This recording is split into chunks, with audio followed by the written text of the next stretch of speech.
God bless you both. Touch up now. Emanuel Navarrete won the world title on December 8th of 2018. He did so with a unanimous decision win against Isaac Dogpay, and he did it on a big stage.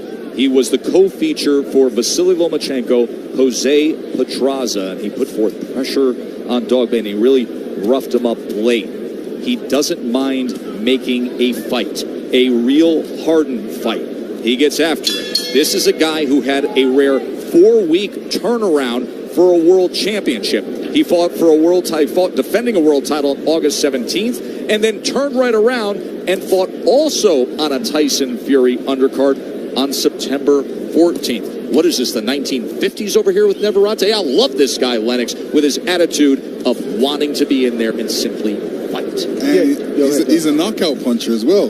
He throws some great punches. I was watching his last couple fights. He moves well, good ring generalship, and a good fighter. Yeah, Navarrete likes to get you with volume. He'll put pressure on you with his feet, get in range, and let those shots go. And to Joe's point, yes, he's a throwback. Fighters don't fight like that anymore. They go to the gym for 8 to 10 and 12 weeks to get in shape. Navarrete fights to stay in shape, and there's a difference. Fighting to stay in shape. It's funny, there are world champions in this modern era of the sport. You see them fight once a year, often twice a year. Now, obviously, the money becomes huge at a world championship level where you can get away with that. Then there's the wear and tear, but this is a guy who just wants to ply his craft. And there's a place for that, Joe. You get to a certain point where the training camps are harder, they're longer, the fights are tougher. You don't need to be fighting 3 and 4 times a year, unless you've not taken punishment in those fights. But in most cases, when you're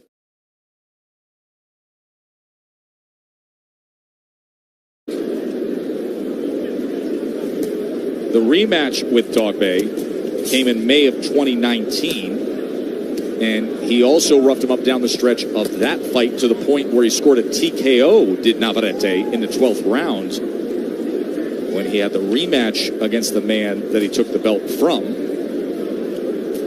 That was nice of him, giving him a rematch. Well, the outcome wasn't nice. No, the outcome was brutal for Dogpay. Of course, we have the ultimate rematch tonight with Wilder and Fury, the first rematch in heavyweight history between undefeated world champions. Santisima is also a guy who he rarely takes a step backwards. He doesn't mind fighting. He's a two-fisted fighter who likes to hit the body when given the opportunity. He's yet to find his range, so he hasn't thrown very many punches at this point. He said he wants to knock out Navarrete. He's got to get to him first.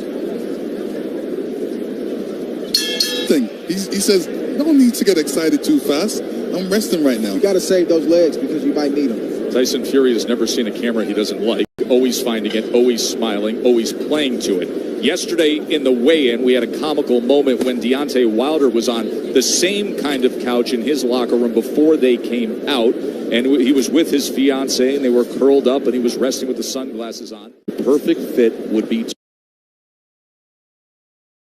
to reunite with Crump, and that is what he did. So Sugar Hill Stewart and Andy Lee will be in the corner of Tyson tonight. Mark Breland, also a former Crump fighter. Yeah, Mark Breland, by the way, a great fighter back in the day, both as an amateur and as a pro, and he has been a critical part of the success of Deontay Wilder, along with his longtime trainer from there in Tuscaloosa, Alabama, J.D.'s. That has been an unbreakable bond for years for Wilder. A body punch comes in from the champion Navarrete. Round number 3 here. Santisima felt that left hook to the body right there.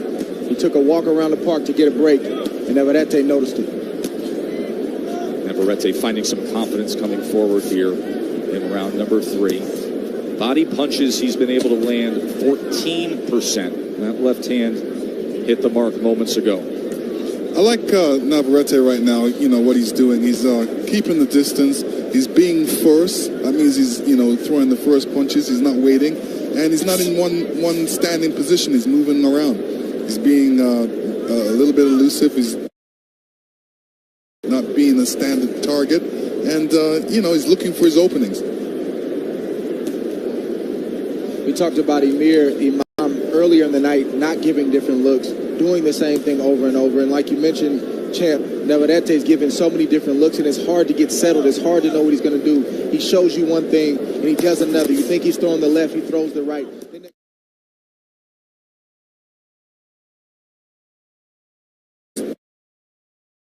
Not being a standard target, and he's looking for his openings. We talked about Imam earlier in the night, not giving different looks, doing the same thing over and over. And like you mentioned, Champ, Navarrete is giving so many different looks, and it's hard to get settled. It's hard to know what he's going to do. He shows you one thing, and he does another. You think he's throwing the left, he throws the right. The next thing you know, you're in a shootout with him, and then he's back on the outside using his reach. I love what he's doing. I don't think he gets enough credit for his nuance, for his skill, and for his boxing IQ. Yeah, and he's throwing these punches at distance. He's not going in real close to throw these uppercuts. He's throwing these uppercuts from far. And that's really a no-no in the boxing game when you're being taught, but it works for him, and he's perfected it. Yes, it is. Usually guys come back with a good right hand after a guy throws an uppercut, but, it's not easy to hit Navarrete with a right hand.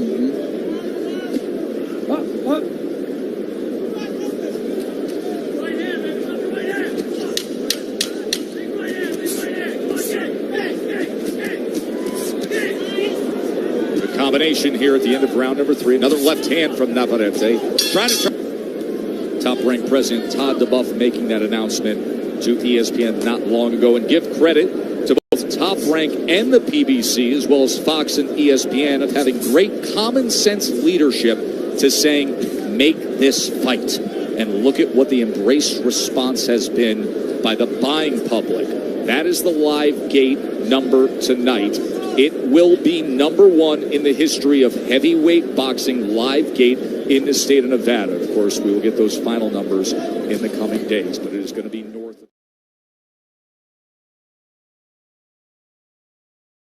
like to use it, and that is the right hand and that power. Oh, yeah, and, Deontay's got a great right hand. Everybody's looking for that right hand, but I know there's a left hook in there. There's an uppercut in there that, a lot of people don't know about, and I'm sure that he wants to bring that out in this fight.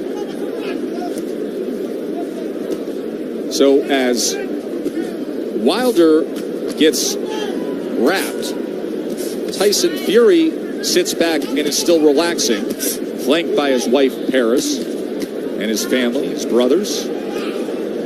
And free, let's go. Watching along, see if Emanuel Navarrete can come up with another title defense here. Santisima did have his moments in the last round, but it's been the constant work rate of Navarrete that has been controlling the action as he lunges ahead with a series of right hands. Turns southpaw for a moment. That is not a knockdown there. But look at the work rate tallied by CompuBox. Navarrete has thrown 375 punches, and now he's landed 120.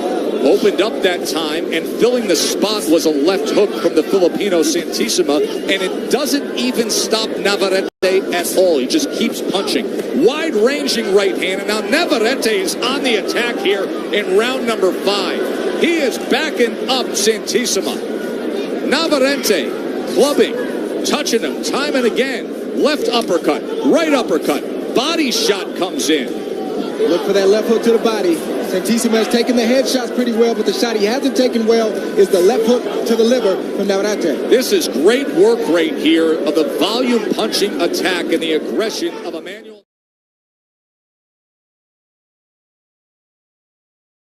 Opened up that time, and filling the spot was a left hook from the Filipino Santisima, and it doesn't even stop Navarrete at all. He just keeps punching. Wide-ranging right hand, and now Navarrete is on the attack here in round number 5. He is backing up Santisima. Navarrete clubbing, touching him time and again. Left uppercut, right uppercut, body shot comes in. Look for that left hook to the body.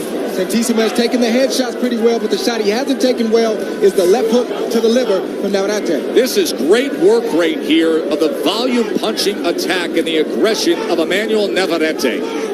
He is a fan-friendly fighter, and now wrapping up is Santisima. Santisima is a little bit tired. He needs to really weather the storm and then come back with a combination of his own. This has been a dominating fifth round from Emanuel Navarrete. So after that big round, let's see what Navarrete offers up here. Round number 6 of our world title fight. Navarrete, he's sensing a little bit more. He feels that he's got everything in hand and he wants to take him out in this round. Navarrete's probably going to take half of this round off, and then you're going to see him crank it back up.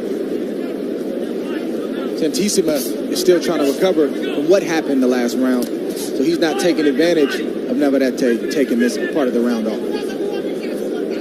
It's a silent agreement taking place right now. If you're going to rest, I'm going to rest. In the corner, they're quite concerned about how Gio Santisima is feeling right now. So they really have an eye on him. Make sure that Navarrete does not hurt him here. In that fifth round, Navarrete landed 47 punches. Santisima threw just 34 punches. That was utter domination in that fifth round by the champ. I think if Navarrete gets it done inside the distance, it's going to be from the left hook to the body. I think it's going to be by a whole bunch of combinations at once. He's shown that he can throw a lot of different varieties of punches, and this is what he's done, and they're getting through.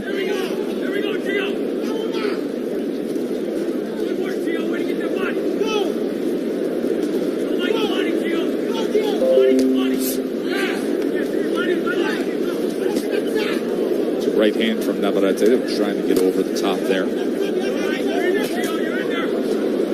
450 punches to this point. Santisima just 166.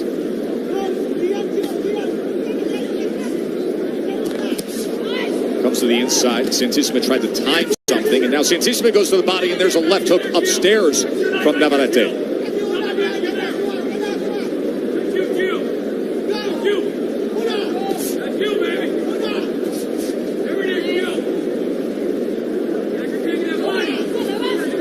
Navarrete is a veteran. He fights when he wants to fight, and he rests when he wants to rest. But he's even learned how to rest and take a round off and still win that round with throwing minimal punches and taking minimal punishment. Just like he's doing in this round. Doing the same thing. He was definitely winded in the last round. And it is all starting with the left hand, with the jab.